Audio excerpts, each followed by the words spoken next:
Saudi আরবে যত খাবার আছে তার মধ্যে শর্মা অন্যতম।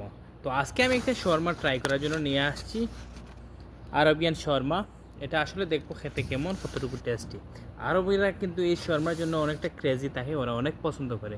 তাহলে আমি খাওয়ার পালা, দেখি খেতে কেমন। এই যে দেখতেছেন শর্মা অনেক স্লাইস করে দিছে বক্সের মধ্যে, এখানে 8 স্লাইস আছে, সাথে 3 ধরনের সস দিছে, কেচাপ, মায়োনেজ, দেন এটা হচ্ছে একটা স্পাইসি সস। প্রথমে স্পাইসি সস দিয়ে ট্রাই করি।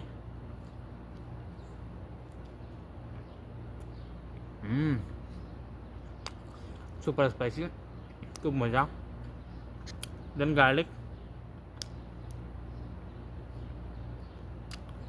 গার্লিক দিয়ে বেশি মজা লাগতেছে। শর্মা আসলে গার্লিকের সাথে যেরকম যায়, অন্যান্য জিনিসের সসের সাথে ওইরকম যায় না।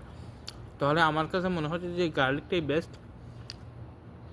আর আলুর জন্য দিয়েছে ফ্রেঞ্চ ফ্রাইজ সাথে সস, কেচাপ।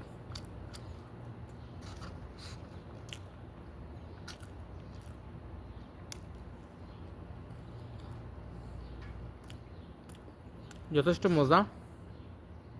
আমি এটা টেস্টের দিক থেকে রেটিং দেবো 8.5/10। আর লুকস ওয়াইজ 7, কারণ কার্টুনটা ইতিমধ্যে দেখছেন একটু ছিঁড়ে গেছে। প্যাকিংটা আর একটু ভালো করা উচিত। আপনার কাছে শর্মা কেমন লাগে? আপনারা শর্মা কতটুকু খেয়ে কোথা থেকে খেয়েছেন? আর কে কোথা থেকে আমার ভিডিও দেখতেছেন? লাইক, কমেন্ট, শেয়ার করবেন অবশ্যই। ভালো থাকবেন, সুস্থ থাকবেন, বেশি করে খাবেন। আল্লাহ হাফিজ।